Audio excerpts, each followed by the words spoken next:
Hello and welcome to Crochet Podcast episode 22. I'm Marta, I am a crochet designer living up on the east coast of Scotland where it's a very windy day today. You maybe hear stuff even rattling about outside. It's pretty chilly as well. I've got my layers on, I've got this and I've got woolly socks on.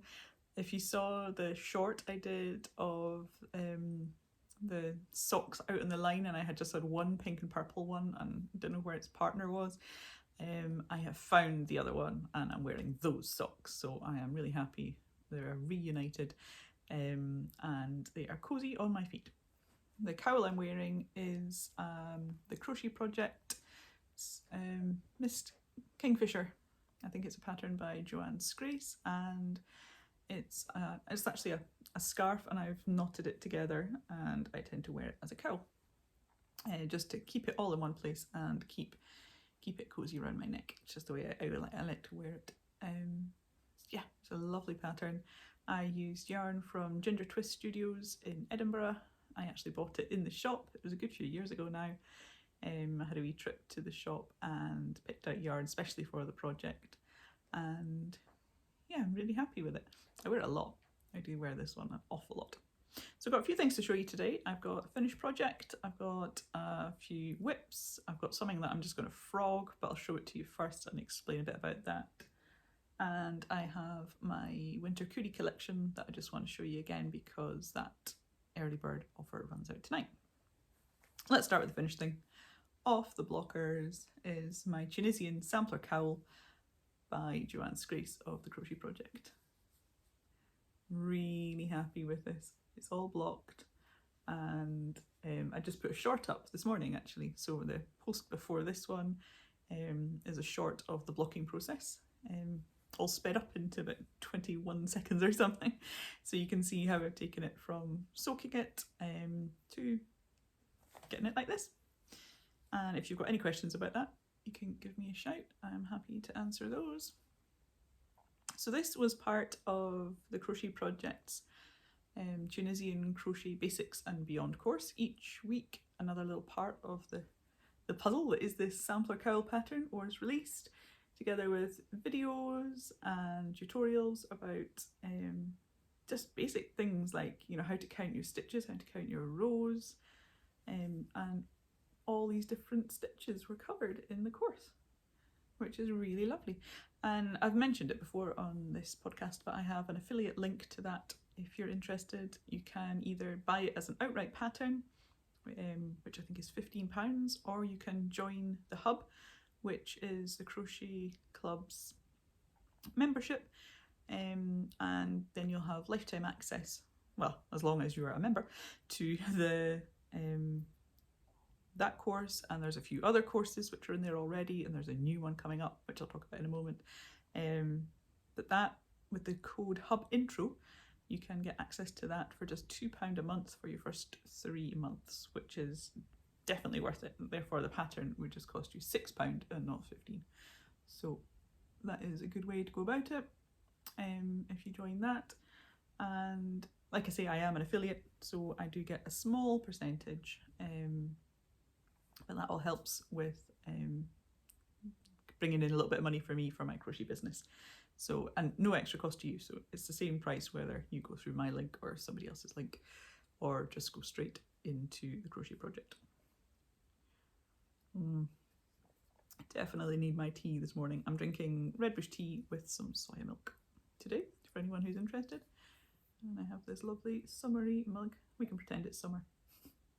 Oh, a few people have been asking whether I'm going to do the Christmas mugs and whips hashtag again this Christmas, and I definitely will. That will start on the 1st of December. So if you have Christmas mugs and you have a whip, a work in progress, grab a photo of the two things together and predominantly on Instagram, I suppose, share it with the hashtag Christmas mugs and whips.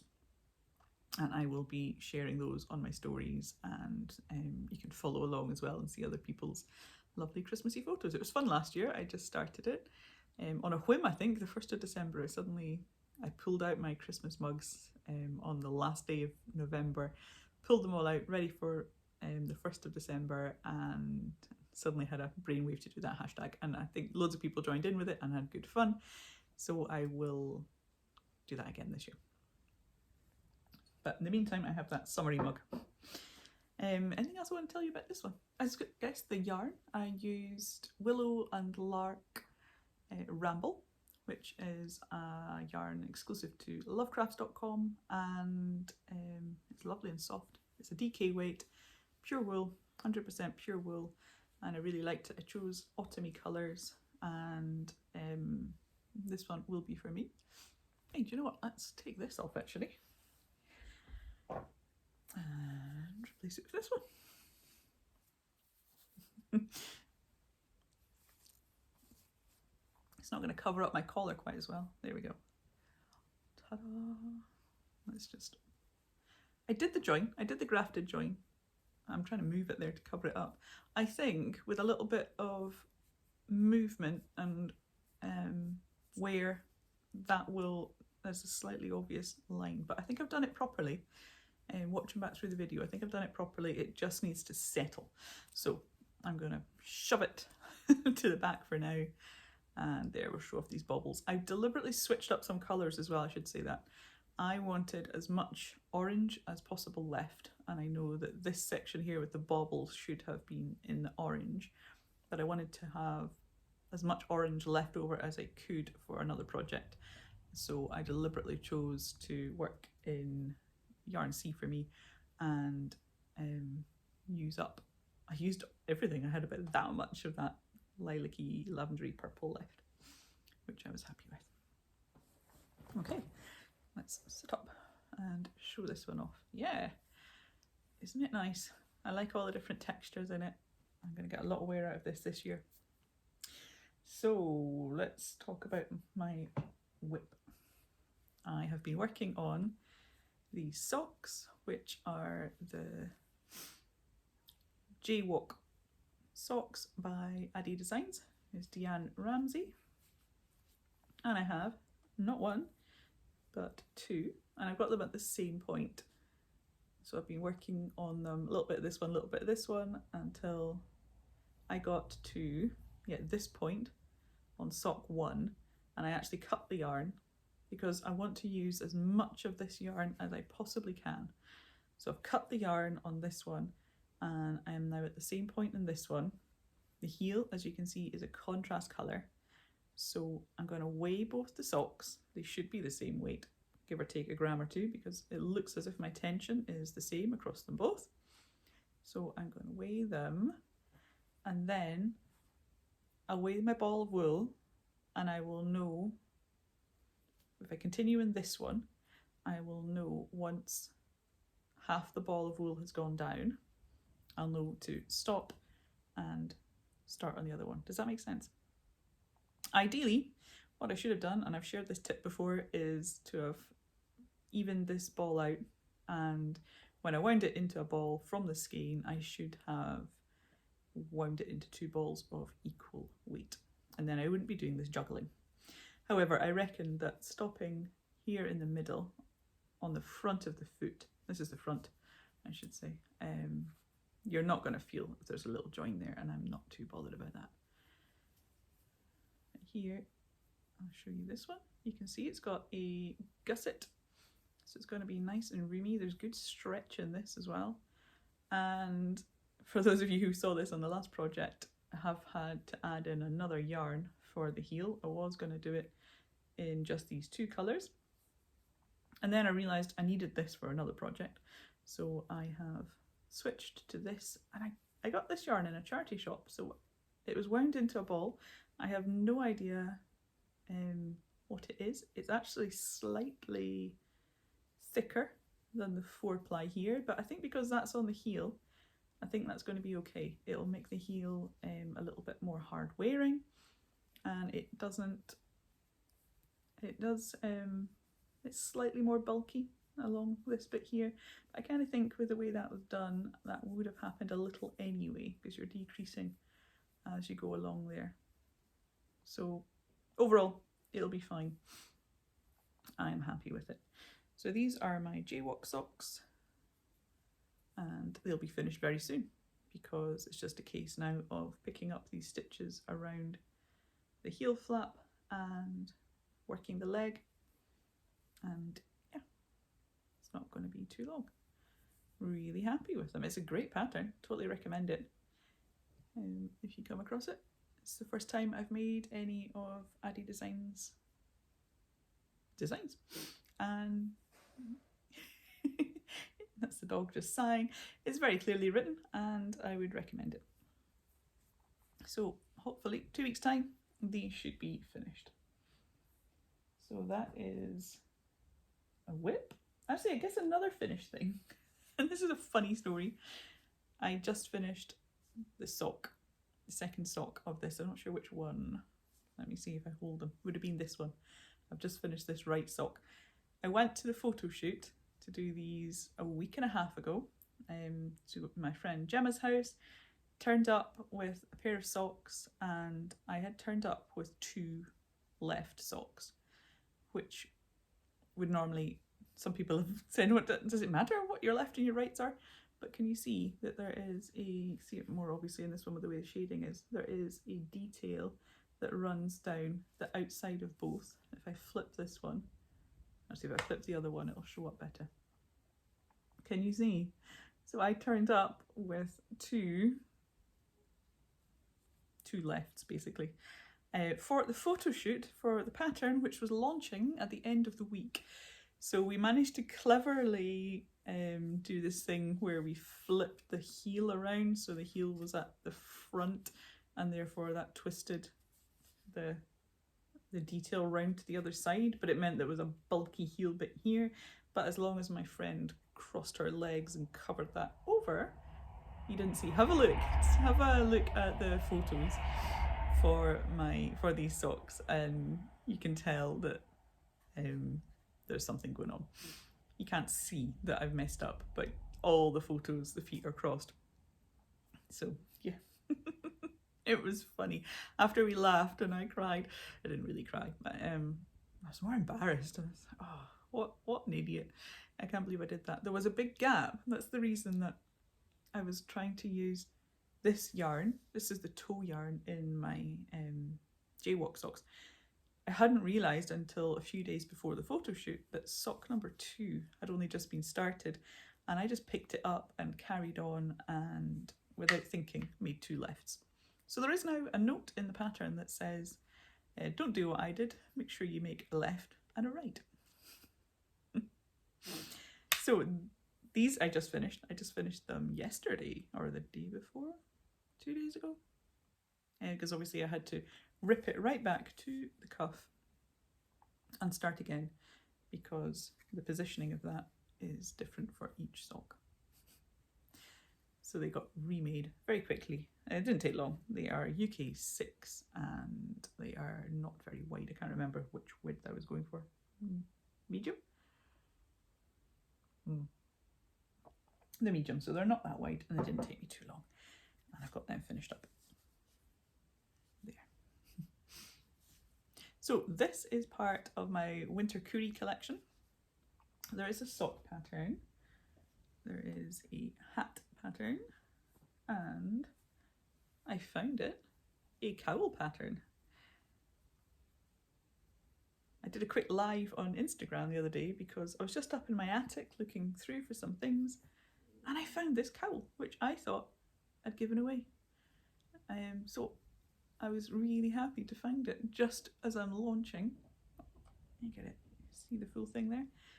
So this cowl is in the collection. There's the 3 patterns, and they're at the early bird price. If you're watching this either Thursday the 10th of November or Friday the 11th of November, Greenwich Mean Time, then the pattern is on the early bird price of just £8.50 for the 3 patterns, which works out I think at £2.83 per pattern. So go and grab that now, because that price will be going up on Saturday. I've just got it at that price to encourage folks to go and buy it and start making and spreading the word for me. So you've got just a couple of days, depending on when you're watching this. I'm afraid if you're after that, then the price will have gone up, but it's still a good price for 3 patterns. So this one takes 3 50-gram balls of king cowl alpaca, and that's a lovely soft yarn. It's, as you can see, it's a repeat, I think 4 times, 5 times. There it's kind of a shell pattern with these double treble cluster puffs, and I've put a video up to show exactly how to do those. If you're in US terms, that'll just be a treble cluster puff, and it's a fairly simple pattern. I'd say a confident beginner would manage this one. Certainly intermediate would manage this one, no problem. They're all that level. This one here is possibly the most complex. That's about that way around. This is my Fields of Wheat beanie. I found this one in the attic as well. This is one of my early ones, because it's a pattern that I worked on for quite a few years, this one. Can you see the lovely wheat stock motifs on this one? It's exactly the same technique that Stephen West has used in the cowl that's just finished, I think, with the loops and threading through. That's exactly how these wheat stalks are created. And this is a DK weight beanie hat. It starts here at the bottom of the flower head, I guess, for the wheat, and it's worked up the way, and then once you've completed the crown, you start here and work down the way for the ribbing, and to make these stalks, which are front post stitches. In one of the later designs, I have stopped the sort of slight swirl to the side, which happens if you're crocheting in the round sometimes, and I have worked that and it comes straight down. So that's just one of the little improvements I made. It's a pattern that I worked on quite a lot. I have made so many of these hats. I actually did a little short or a reel, and you'll find that in my YouTube as well, just with them all. I did a little stop motion animation with them all going across the screen. And that's the first time I've tried a stop motion, and it worked out okay actually. I didn't spend too long on it. I just kind of wanted to get a feel for how it worked. It was fun to make, and I'll probably do some more because I think it went down well. So that is the Fields of Wheat beanie. I've got a photo of it. It was originally published in British Fibre Art magazine, issue 23, and I've got a couple of photos here, and my favourite one's over the page actually, this one. Really happy with those photos. I'm not sure what's happened to British Fibre Art magazine. I was set to have, actually my lyre socks were set to be in issue 24, but if anyone knows what's happened to British Fibre Art magazine, I've tried reaching out and asking. This communication dropped completely, and I was left with this, which I decided to just self-publish. I sent a polite message saying, like, I haven't heard from you for so long. I'll give you another couple of weeks to respond, and then I'm going to just self-publish this design, which is what I've gone ahead and done. This one is in 4-ply yarn, and it is Garthanor organic, and it's their Snowdonia sock, which is made of several breeds of sheep, and I can't remember exactly what they all are. Do I? Yes, I do! It's made of 90% Romney and 10% Hebridean. Something came to me there. So it's a British sheep breed, and it's organic yarn as well. It feels lovely. If you want to track that down for making these, or you can use something similar, something with a definite toothiness is what I say in the pattern, because these little bobbly bits are going to need something toothy to just keep them protruding.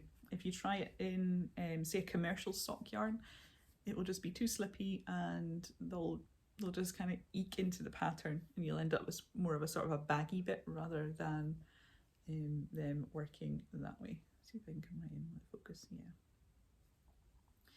So it's quite a sheepy kind of texture, which feels flat. I mean, if I go like this on the inside, you're not going to notice because it does go right down the foot. you are not going to notice that you've got a lumpy side at all.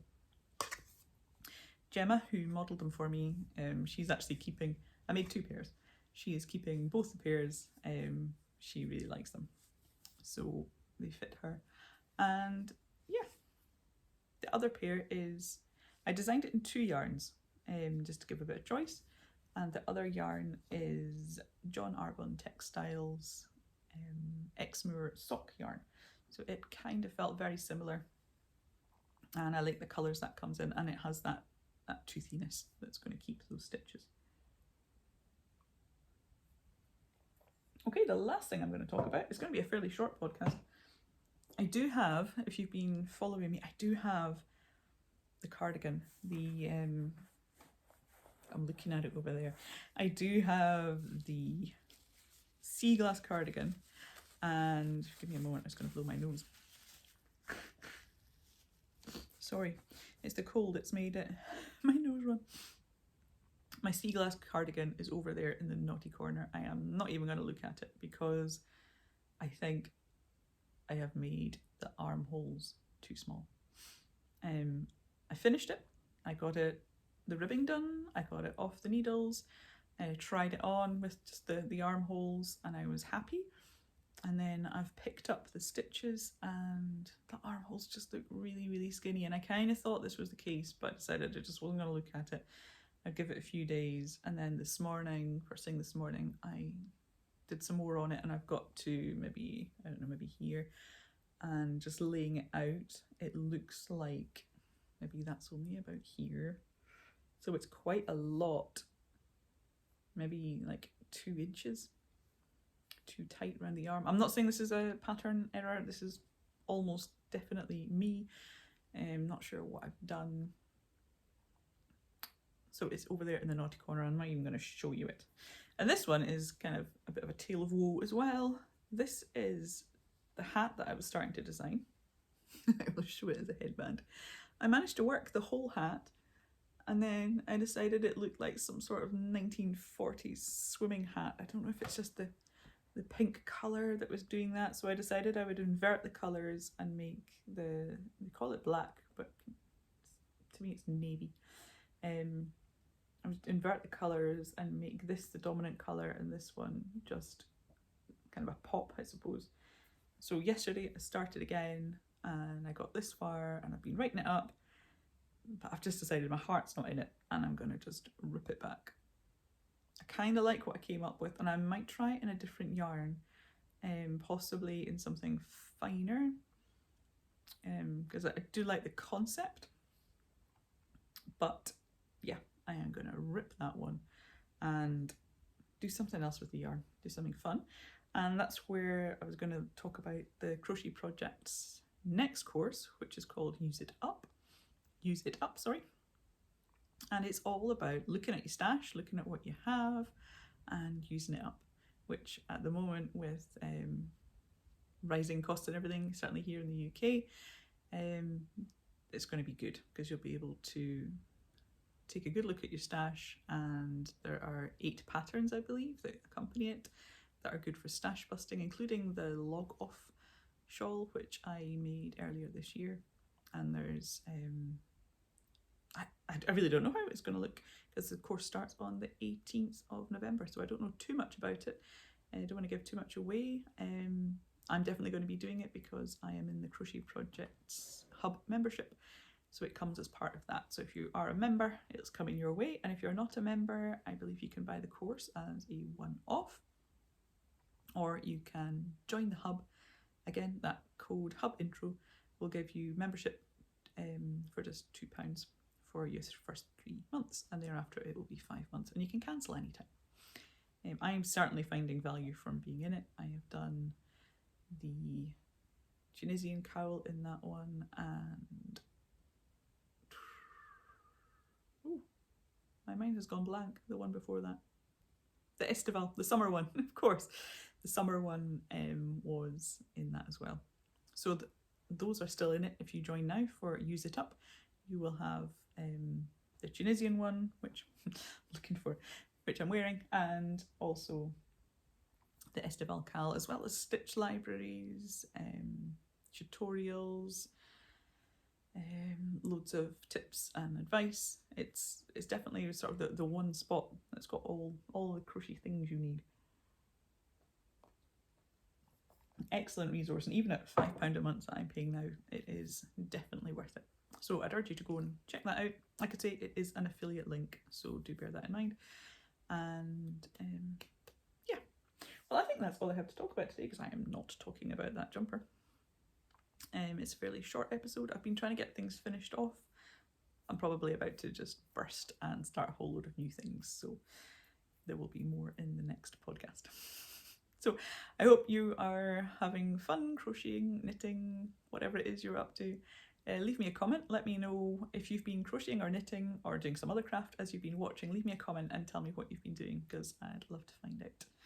And in the meantime, look out for more shorts coming from me and more tutorials on my channel. And there will be another podcast in 2 weeks' time. Bye for now.